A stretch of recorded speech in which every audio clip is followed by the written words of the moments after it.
do what I do because I love teaching, I love leading, and I love being led, and so on. That's what I do.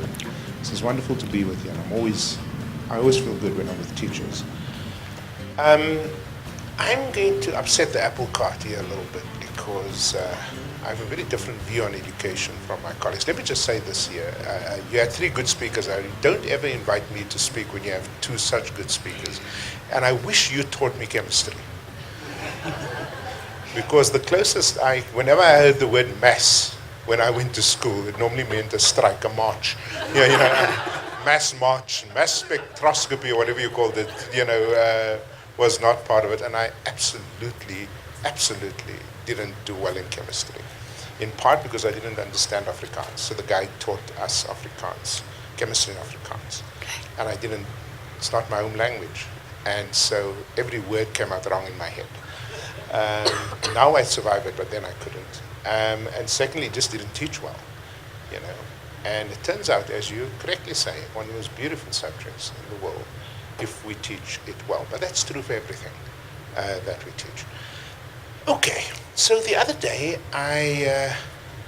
and by the way, thank you for what you do for our kids and all of you for what you do for your children. There's just one downside. I'm still a bit bruised because my son just finished his master's in educational psychology. So now never let your kids study psychology. Let me just warn you. Okay? So he comes home the other day. He lives in Pretoria with his new wife. And he looks at the family and he says, wow. This is now the psychologist speaking. Here's material for a lifetime of work in psychology. I mean, I don't know we were that dysfunctional until my kid shows up, So be careful about investing in your child who studies psychology. It's absolutely horrible, And my daughter's finishing social work, and I always used to pray that they might become teachers. Like I was a biology teacher, and I wanted them to become teachers, which I still think is the most profound way of doing service. But she wanted to do social work, and he wanted to do psychology, or ed psych, eventually. Now he does ed psych at a school somewhere around here, and she does social work in a school for troubled girls in Bloemfontein. So at least they're in school, and I'm very happy. The other day, I went back to my intellectual home and drove down a street which is, in terms of its assets, richer than any country in the world. Just the street. The street is called Page Mill Road. Has anybody heard of Page Mill Road? Page Mill Road is a long road that runs from north to south in California alongside Stanford University. And as you go up that road or down, on the one side you would see the headquarters of Hewlett-Packard. Next door you would see the headquarters of Facebook. Next door you would see the headquarters of Google. Next door you would see the headquarters of every major company in the US. Most of it started by students or professors from that university. And even though Google's main plant is in Mountain View, which is about 10 minutes drive away, along the road here you see all of these companies. So I was really curious about this because of course I was aware of it. So I called together 12 executives and I said to them, who are all billionaires, not millionaires, not rand millionaires, dollar billionaires. And they sat around for lunch and I said to them, I just want to know one thing. What is it about you? I want to know this because if I can crack this code, I can go back to my country and do education differently. What is it about you guys? You all look ordinary. Some of you look miserable. Others of you look crazy, but I've seen your faces somewhere before. What enabled you to go from being okay to being really great social entrepreneurs, which they were? But there was a problem. And they told me 3 things, and I'm going to share that with you, which I didn't see reflected too strongly in these slides I saw today on these speeches. So you've got to be very careful what you mean by education, and I'm going to tell you about that in a second. But as I listened to them, I said, yeah, as I went around the table, these don't sound like Americans. Because Americans have a particular accent, particularly in the West. So a Texan accent I can pick up very easily versus a Northern Californian accent, for example. So I said, where are you from? He said, South Africa. Oh, okay. Where do you study? He said, Rhodes. Okay. Where did you study? He said, Wits. I said, wait a minute. Where did you study? And as I went around that table over a late breakfast, early lunch, every single one of those persons studied here. Here's the troubling part. None of them made it big here. Not a single one of them. And as I thought about it, I thought up and down the coast from San Francisco to LA, there were South Africans who made it big. The latest hit there is a fellow called Elon Musk. He went to a miserable school called Pretoria Boys, okay? A public school, by the way, with my son. And up to Elon Musk, the only contribution of Boys Eye to national culture was 2 hookers. Charlie Boy Ralapele and John Smith. I saw some of the Calvinist aunties saying, oh, Here, ons het 'n groot fout gemaak met hierdie spreker, but anyway.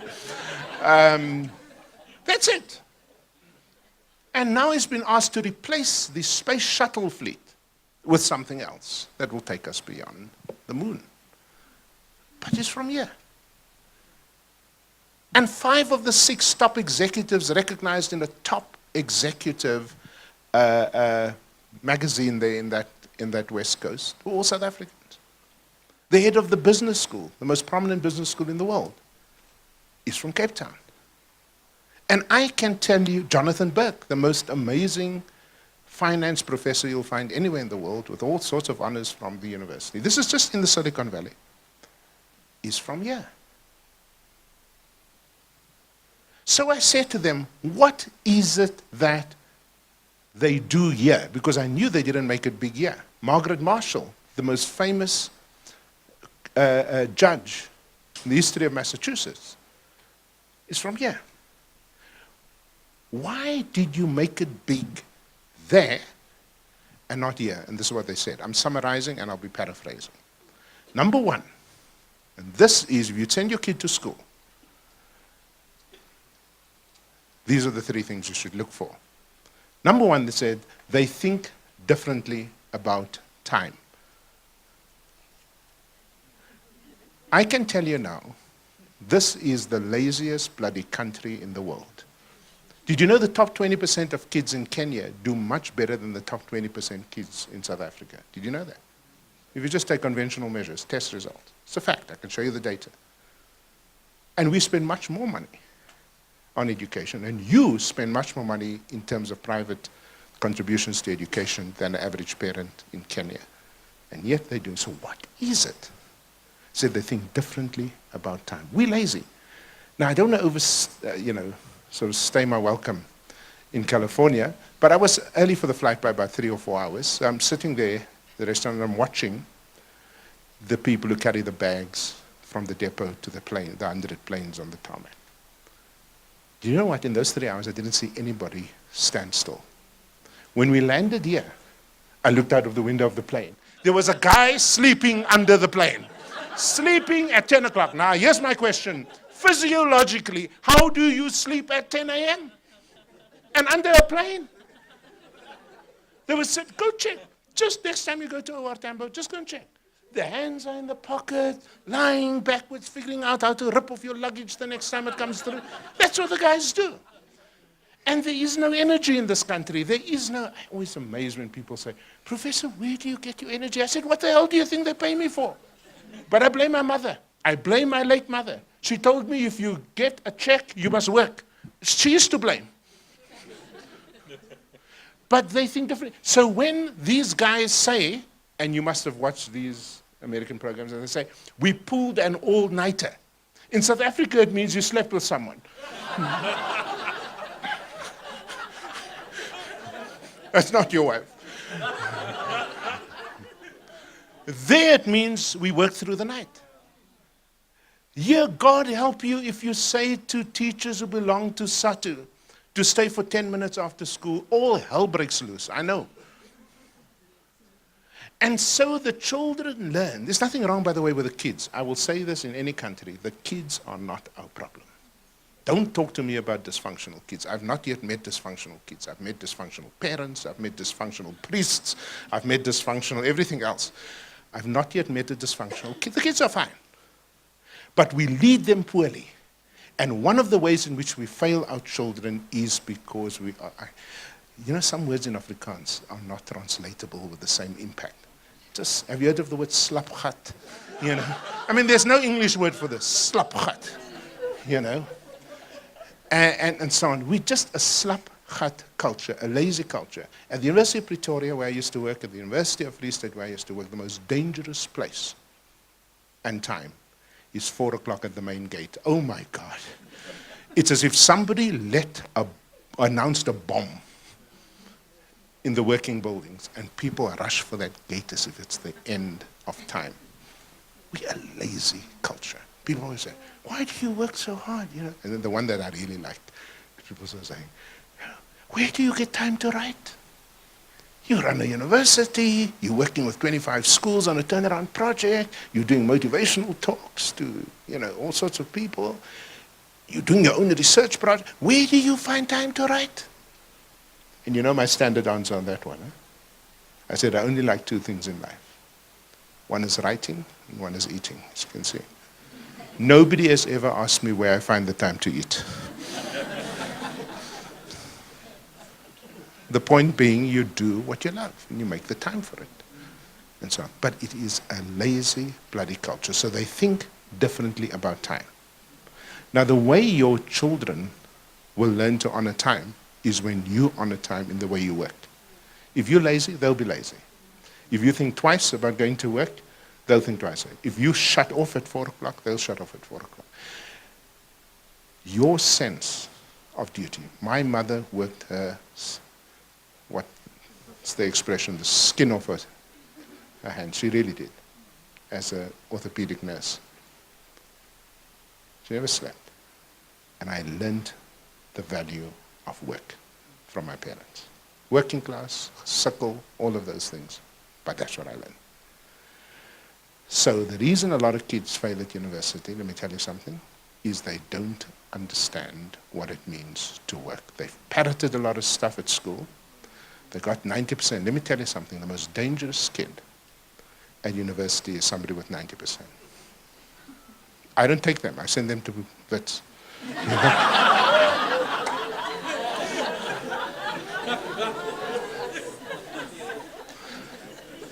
I really don't take those kids. They're a menace.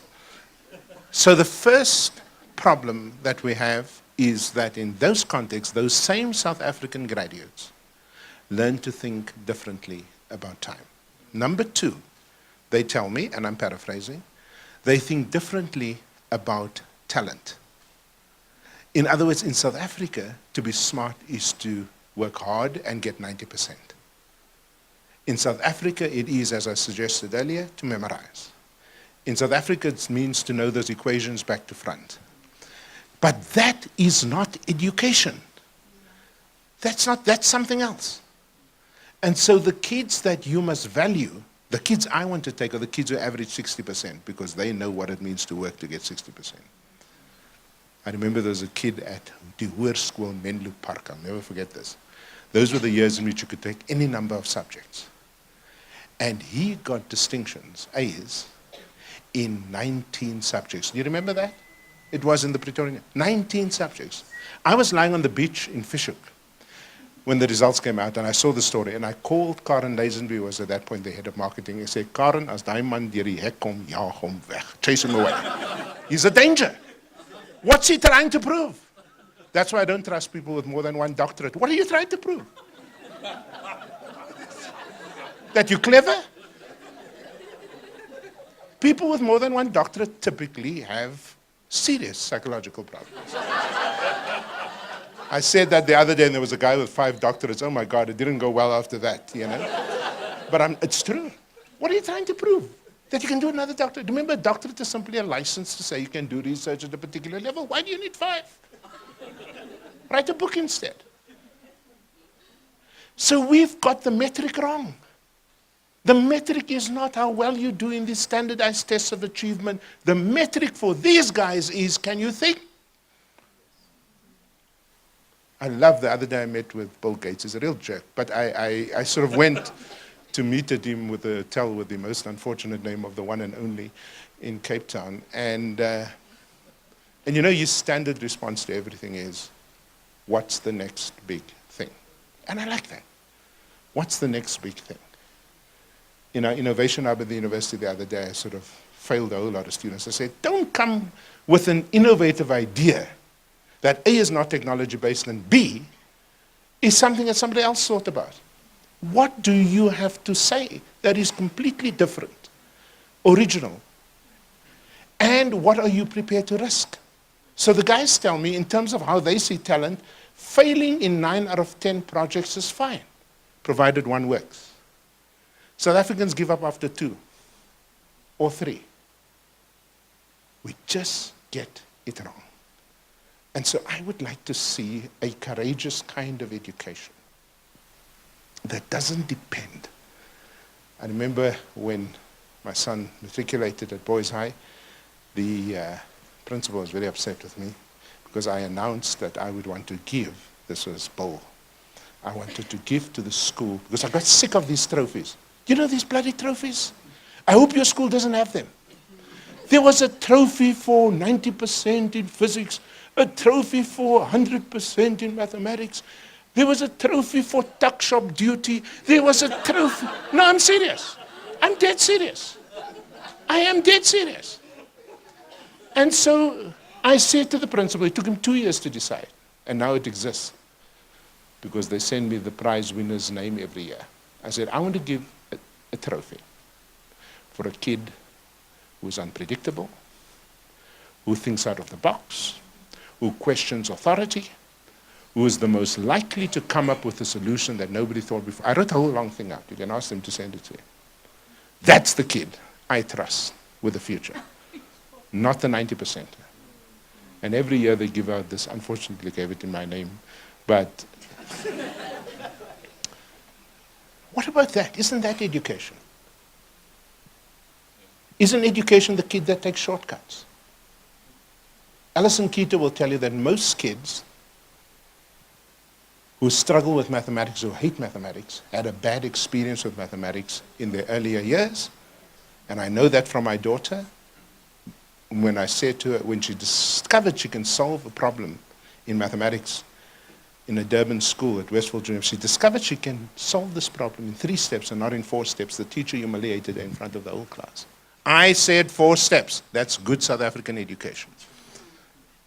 No matter that you got to the same answer. It's that you didn't obey me. You didn't follow the rules. That is why this government can screw the education of 80% of our children, and none of you are marching down the road because your kid is okay. That's not good enough. People keep saying to me, oh, Professor, you're controversial. I'm not bloody controversial. The only reason I stand out is because everybody else is sitting down. But in a normal democracy, everybody stands up and says, this is crap. How can you abandon for 3 months the children in the rural Eastern Cape? For 3 months. Because you want a bloody salary hike. I'm sorry, maybe I lost the plot somewhere. But I was told the kids come first. I'm not saying you shouldn't get a salary hike, but for heaven's sake. These kids in poor areas have 1 shot out of poverty and you're screwing it up. 1 shot. Your kid can get another shot like the pre-university curriculum. Poor kids don't have another shot. So they are taught to be courageous, to think out of the box, to be critical, to be disrespectful of, I don't know, and I've been very, very lucky to have met Nobel Prize laureates all over the world. I don't know one of them that followed the established algorithm, not one. Yeah, they worked in the labs, like Willem Gevers of Crick, the famous biologist of Watson and Crick, but they had to come up with their own ideas that challenged the convention. Mendel, with his genetics, challenged the convention, the establishment, religious and intellectual. Do you have those kinds of children? Because I don't know of a single genius, including Doris Lessing, by the way, who wasn't miserable, who wasn't difficult, who didn't ask questions of the colonial canon. Didn't met people who do well. in that sense. So yeah, so your kid went to school, and your kid got average of 90%, and your kid landed a great job at Deloitte and Touche, and your kid is making a lot of money. For God's sake, is that education? I'd be embarrassed if I had a kid like that. I'm just being honest with you. I mean, if you don't invite me if you don't want to hear this stuff. I'd be embarrassed if I had a kid like that. With just a bloody automaton, with a lot of money in the bank, and they don't know why it's there. The kid that struggles in school is often the kid who's brilliant in another way, you know. One of you here, I forget who it was, mentioned to me bishops. Was it you, sir? Or somebody, yeah. I remember the wonderful time I had with bishops. You mustn't record this, I'm going to be very pissed off with them. The principal said to me, please, you're about to address the parents, don't say anything about mathematical literacy. And because we've got a problem, we offer math lit. Now, those of you who know me would know if you tell me what not to say, I'll do exactly the opposite. But first I crapped on him. I said, are you telling me that one of the richest schools in the world, by the best math teachers anyway, are you offering mathematical literacy? Isn't this the school, I asked him, that gave us Mark Shuttleworth? He said, yeah, but we also gave you Herschel Gibbs. I said, go right. I said, go right ahead, you know, accommodate anything. But you see, you don't have to read the literature, even the populist literature, to know that smart is no longer what it used to be. People now talk about emotional intelligence, your ability to reach out, the ability to be compassionate, the ability to care. My standard is not UCT. I'm sorry, Adam Abiba's got it wrong. He's smoking something. Because I said to my colleagues at UCT the other day, I don't care how important you think you are. There's a huge conflict. Because you are cited by your peers in abstract physical journals. Listen, physics journals. I like that too, by the way, as a traditional academic. But I said that cannot be the measure of your greatness. The measure of your greatness for me, just taking your engineering faculty as a case in point, is the extent to which you can solve that annual problem which was there since I was a kid, that every time it rains in Khayelitsha, the people are washed away. What are you doing about that? In addition to these bloody citations. You see, smart is no longer what it used to be. It's that plus. How many South Africans are deeply uncomfortable talking about the past? Not to make anybody feel guilty. I'm not in that game. But in order to get away from it. A few white kids came to say to me the other day, oh, Professor, you know, we're really tired. They're 18 years old. I don't know what they're tired of. You know? Ons is regtig moeg. We are tired of talking about the past. About history, about apartheid. I said, I'm tired too. My problem is you keep bringing it up. You keep bringing it up in how you behave towards women, towards foreign nationals, towards black people. The things you as men say around the braai fire about women. You keep bringing up this horrible past, and you don't want to talk about it? Yes. I think I raised my kids wrongly, you know. I really did. Because they don't see this crap. My daughter said to me the other day, Dad, I'm in love again. And God. Said, Sarah, you mustn't listen to every kid that comes with a soppy story. No, but Dad, you really like him. He's with me in CRC, which is one of those charismatic churches which substitutes for Jim. We keep jumping.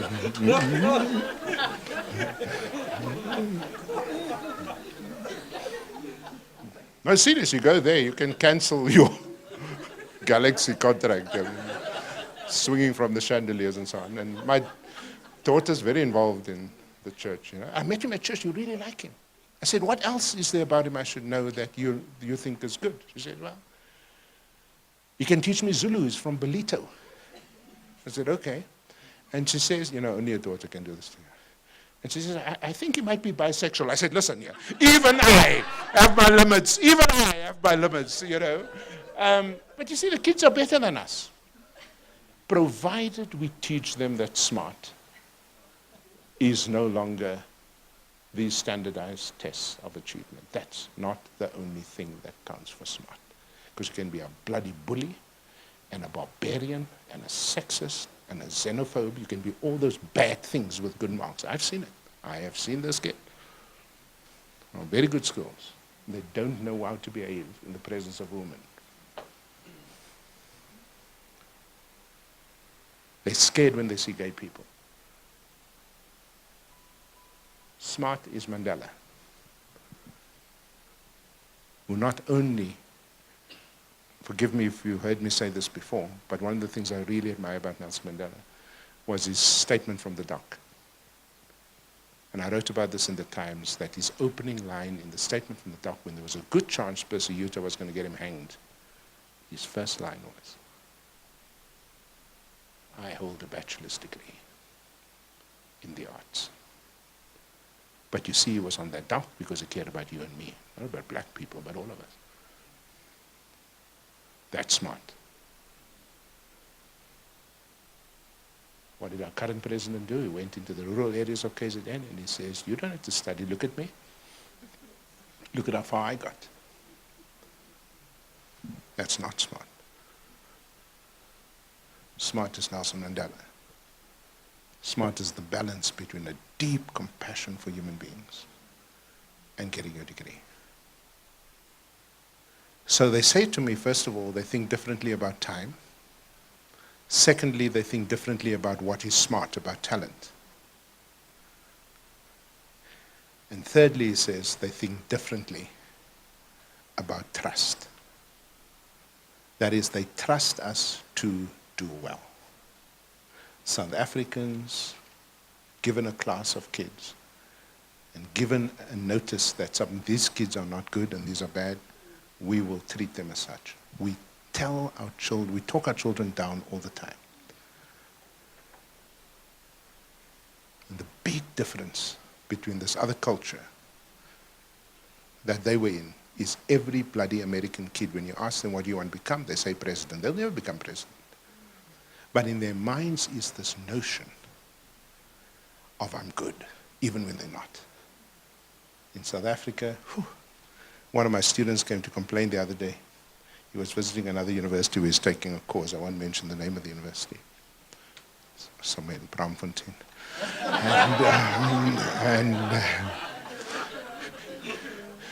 It's just the professor says,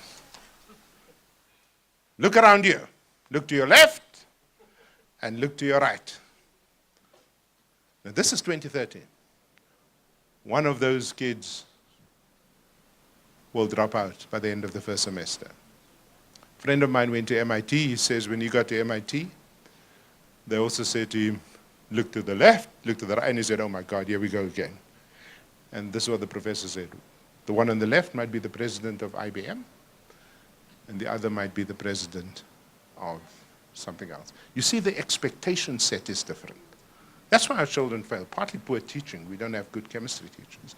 But partly we talk the children down, okay, instead of talking them up. And I spend every single day telling my 33,167 students how good they are. That's why they were suddenly all doing well and winning international prizes. It didn't happen before. It's simply because we insist by example and in word to tell them how good they are. My daughter is slightly deaf in one ear. I never in her 23 years told her about the deaf ear. I told her about the one that worked. You see the difference. Get that right, and you'll produce smart kids. Thank you very much.